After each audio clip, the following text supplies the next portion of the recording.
Evening. ഈ ദിവസം നമ്മൾ ചർച്ച ചെയ്ത ഏറ്റവും പ്രധാനപ്പെട്ട വാർത്തയിൽ നിന്ന്, ഏറ്റവും പ്രധാനപ്പെട്ട കാര്യത്തിൽ നിന്ന് തുടങ്ങുകയാണ് നമ്മുടെ ഹൈ ഫൈവും. ഇന്ന് നോക്കൂ, സർക്കാരിന്റെ നിലവിലെ ധനസ്ഥിതി വ്യക്തമാക്കിക്കൊണ്ടുള്ള ധവളപത്രം ഇന്ന് സർക്കാർ പുറത്തിറക്കി.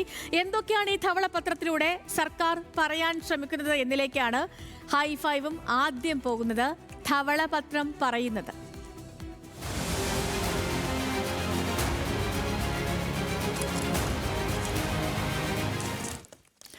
പ്രിയപ്പെട്ട പ്രേക്ഷകരെ, ധവളപത്രത്തിലെ പ്രധാന കണ്ടെത്തലുകളിൽ നിന്നും തുടങ്ങുകയാണ് നമ്മൾ. നോക്കൂ, കേരളത്തിന്റെ ആകെ കടബാധ്യത എന്ന് പറയുന്നത് 5.07 ലക്ഷം കോടി രൂപയാണ് എന്ന് പറയുകയാണ് ഈ സർക്കാരിന്റെ ധവളപത്രം. 5.07 ലക്ഷം കോടി രൂപയാണ് കേരളത്തിന്റെ ആകെ കടബാധ്യത എന്ന് പറഞ്ഞു വെക്കുന്നു. സംസ്ഥാന വരുമാനത്തിന്റെ 77% അത് ശമ്പളം, പെൻഷൻ, പലിശ തുടങ്ങിയ നിർബന്ധിത ചെലവുകൾക്കായി സർക്കാർ ചെലവാക്കുന്നുണ്ട് എന്ന് ധവളപത്രം വ്യക്തമാക്കുന്നുണ്ട്. കഴിഞ്ഞിട്ടില്ല. ധവളപത്രം പറയുന്ന ഓരോരോ കാര്യങ്ങളെ നമ്മൾ പരിശോധിക്കുകയാണ്. വികസന പ്രവർത്തനങ്ങൾക്കുള്ള മൂലധന ചെലവ് രാജ്യത്തെ ഏറ്റവും താഴ്ന്ന നിരക്കുകളിൽ ഒന്നാണ് എന്ന് പറയുകയാണ് സർക്കാർ. ക്യാപിറ്റൽ എക്സ്പെൻഡിച്ചർ രാജ്യത്തെ ഏറ്റവും താഴ്ന്ന നിരക്കുകളിൽ ഒന്നാണെന്ന് പറഞ്ഞു വെക്കുകയാണ് സംസ്ഥാന സർക്കാർ ധവളപത്രത്തിലൂടെ. ട്രഷറി പ്രതിസന്ധി രൂക്ഷമായി തന്നെ തുടരുകയാണ്. 2025 കേരളം 262 ദിവസം വെയ്സ് ആൻഡ് മീൻസ് അഡ്വാൻസിലും അതേപോലെ 84 ദിവസം ഓവർ ഡ്രാഫ്റ്റിലും ആശ്രയിച്ചു എന്ന് പറയുകയാണ്. എന്താണ് നമ്മൾ ഈ പറയുന്ന വെയ്സ് ആൻഡ് മീൻസ് അഡ്വാൻസസ് എന്ന് ചോദിച്ചാൽ, പ്രിയപ്പെട്ട പ്രേക്ഷകരെ, അതായത് ഈ കേന്ദ്ര സംസ്ഥാന സർക്കാരുകൾക്ക് അവരുടെ ചെലവുകളും വരവും തമ്മിൽ താൽക്കാലികമായി ഉണ്ടാകുന്ന പൊരുത്തക്കേടുകൾ പരിഹരിക്കാൻ റിസർവ് ബാങ്ക് ഓഫ് ഇന്ത്യ, നമ്മുടെ RBI നൽകുന്ന ഹ്രസ്വകാല വായ്പാ സൗകര്യം, അതിനെയാണ് നമ്മൾ ഈ വെയ്സ് ആൻഡ് മീൻസ് അഡ്വാൻസ് എന്ന് പറയുന്നത്. ഇനി ഇതേ താഴെ വരുമ്പോൾ ഓവർ ഡ്രാഫ്റ്റ് കിടപ്പുണ്ട്. ഈ ഓവർ ഡ്രാഫ്റ്റ് എന്താണെന്ന് ചോദിച്ചാൽ അത് ഒരുപക്ഷെ എല്ലാവർക്കും കോമൺ ആയിരിക്കും. ഓവർ ഡ്രാഫ്റ്റ് എന്ന് പറഞ്ഞാൽ എന്താണെന്ന്, ബാങ്ക് അക്കൗണ്ടിൽ പണമില്ലാത്തപ്പോഴും നിശ്ചിത പരിധി വരെ പണം പിൻവലിക്കാനോ അതല്ലെങ്കിൽ ഉപയോഗിക്കാനോ ബാങ്കുകൾ നൽകുന്ന ഹ്രസ്വകാല വായ്പയാണ് നമ്മൾ നോർമലി ഓവർ ഡ്രാഫ്റ്റ് എന്ന് പറയുന്നത്. അപ്പം ഈ ധവളപത്രത്തിലൂടെ സംസ്ഥാന സർക്കാർ പൊതുജനങ്ങളോട് പറയാൻ ആഗ്രഹിക്കുന്ന കാര്യം, ട്രഷറി പ്രതിസന്ധി രൂക്ഷമായി തുടരുകയാണ്. 2025 കേരളം 262 ദിവസം വെയ്സ് ആൻഡ് മീൻസ് അഡ്വാൻസ് അതേപോലെ തന്നെ 84 ദിവസം ഓവർ ഡ്രാഫ്റ്റിലുമാണ് ആശ്രയിച്ചത് എന്നാണ്. ഇനി സർക്കാർ ജീവനക്കാരുടെയും അതേപോലെ തന്നെ പെൻഷൻകാരുടെയും DR കുടിശ്ശികകൾ ഉൾപ്പെടെ 48,733 കോടി രൂപയുടെ കുടിശ്ശിക ബാധ്യതകൾ പുതിയ സർക്കാർ ഏറ്റെടുത്തിരിക്കുന്നു എന്ന കാര്യം കൂടി പൊതുജനങ്ങളെ അറിയിക്കുകയാണ് ഈ സർക്കാർ ധവളപത്രത്തിലൂടെ. കഴിഞ്ഞിട്ടില്ല. ഇനി കഴിഞ്ഞ സർക്കാരിന്റെ ഏറ്റവും വലിയ ധനവിനിയോഗ മാർഗമായിരുന്നു കിഫ്ബി, അല്ലെ? അപ്പൊ കിഫ്ബിക്ക് ഏകദേശം 21,000 കോടിയുടെ വായ്പാ ബാധ്യതയുണ്ട്. ഇതിന്റെ കടങ്ങൾ യഥാർത്ഥത്തിൽ സംസ്ഥാനത്തിന്റെ കടങ്ങളാണെന്ന് ഈ ധവളപത്രം ചൂണ്ടിക്കാട്ടുന്നു. കിഫ്ബിയുടെ കടങ്ങൾ അത് സർക്കാരിന്റെ കടങ്ങളാണ് എന്ന് അടിവരയിടുകയാണ് ഈ ധവളപത്രം. കഴിഞ്ഞിട്ടില്ല. കേരളത്തിലെ പൊതുമേഖലാ സ്ഥാപനങ്ങളുടെ ആകെ സഞ്ചിത നഷ്ടം എന്ന് പറയുന്നത് 78,851 കോടിയായി ഉയർന്നിരിക്കുന്നു എന്ന കാര്യം കൂടി അറിയിക്കുന്നു. ഇത് KSRTC അതേപോലെ KWA തുടങ്ങിയ സ്ഥാപനങ്ങളാണ് ഏറ്റവും വലിയ നഷ്ടത്തിനുള്ള കാരണം എന്നുകൂടി ധവളപത്രത്തിൽ അടിവരയിടുന്നുണ്ട്.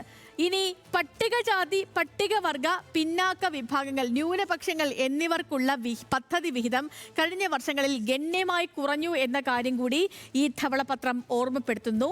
സംസ്ഥാനത്തിന്റെ നികുതി വരുമാനവും കേന്ദ്ര സഹായവും പ്രതീക്ഷിച്ചതിലും കുറവായതുകൊണ്ട് തന്നെ സാമ്പത്തിക സമ്മർദ്ദങ്ങൾ വർദ്ധിച്ചു എന്നും ധവളപത്രത്തിൽ ഈ റിപ്പോർട്ട് നിഗമനം രേഖപ്പെടുത്തുന്നുണ്ട്. കേരളത്തിന്റെ ധനകാര്യസ്ഥിതി ആശങ്കാജനകമാണ് എങ്കിലും ദീർഘകാല പരിഹാരമായി സ്വകാര്യ നിക്ഷേപം, വ്യവസായ വികസനം, തൊഴിലവസര സൃഷ്ടി, അടിസ്ഥാന സൗകര്യ വികസനം എന്നിവ പ്രോത്സാഹിപ്പിക്കണമെന്നും ധവളപത്രം ശുപാർശ ചെയ്യുന്നുണ്ട്. സാമ്പത്തിക അച്ചടക്കവും സുതാര്യതയും ഉറപ്പാക്കാതെ സംസ്ഥാനത്തിന്റെ വികസന ലക്ഷ്യങ്ങൾ കൈവരിക്കാനാകില്ല എന്നും റിപ്പോർട്ട് മുന്നറിയിപ്പ് നൽകുന്നു. കഴിഞ്ഞിട്ടില്ല. ട്രഷറി പ്രതിസന്ധിയിലേക്ക് വരികയാണെങ്കിൽ, സംസ്ഥാനത്തെ ട്രഷറി പ്രതിസന്ധി രൂക്ഷമാണെന്നാണ് ഈ ധവളപത്രത്തിലൂടെ സർക്കാർ പൊതുജനങ്ങളെ അറിയിക്കുന്നത്. ശ്രമിക്കുന്നത് കേരളത്തിന്റെ ട്രഷറി ക്യാഷ് ബാലൻസും അതേപോലെ തന്നെ മറ്റ് നിലകളും പരിശോധിക്കുമ്പോൾ സംസ്ഥാനത്തിന്റെ ധനകാര്യ പ്രതിസന്ധി എന്ന് പറയുന്നത് കഴിഞ്ഞ ഒരു ദശാബ്ദമായി ക്രമേണ രൂക്ഷമായി കൊണ്ടിരിക്കുന്നു എന്നാണ് ഈ ധവളപത്രം വിലയിരുത്തുന്നത്.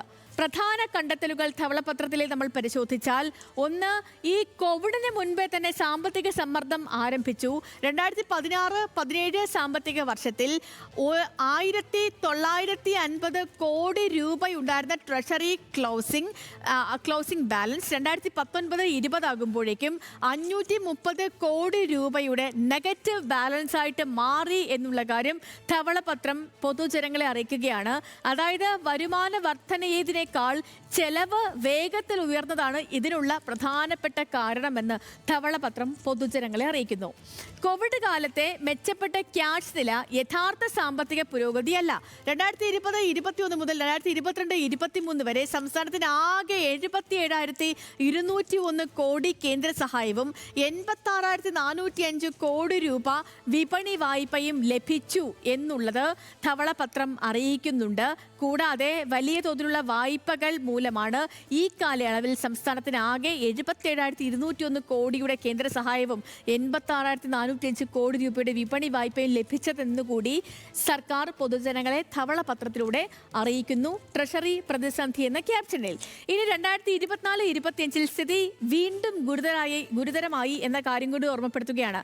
GST നഷ്ടപരിഹാരവും വരുമാന കമ്മി ഗ്രാന്റുകളും അവസാനിച്ചതോടെ ട്രഷറി പ്രതിസന്ധി രൂക്ഷമാവുകയായിരുന്നു.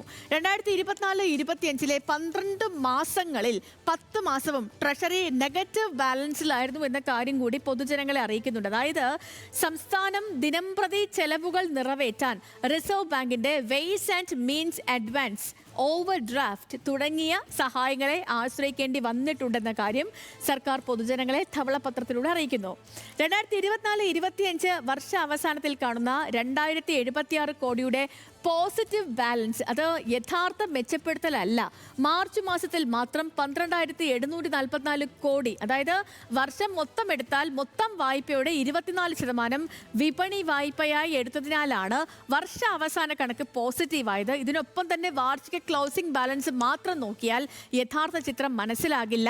2021 മുതൽ 22 വരെയും 25 മുതൽ 26 വരെയുമുള്ള മാസാന്തര കണക്കുകൾ സംസ്ഥാനം തുടർച്ചയായ പണലഭ്യത പ്രതിസന്ധി നേരിട്ടിരുന്നുവെന്നും അത് വായ്പകളും RBI സഹായങ്ങളും ഉപയോഗിച്ച് മാസം തോറും കൈകാര്യം ചെയ്തിരുന്നുവെന്നും വ്യക്തമാക്കുന്നുണ്ട്. ഇതൊക്കെയാണ് ധവളപത്രത്തിലൂടെ സംസ്ഥാന സർക്കാർ പൊതുജനങ്ങളെ അറിയിക്കാനായി താല്പര്യപ്പെട്ട പ്രധാനപ്പെട്ട കാര്യങ്ങൾ. ഈ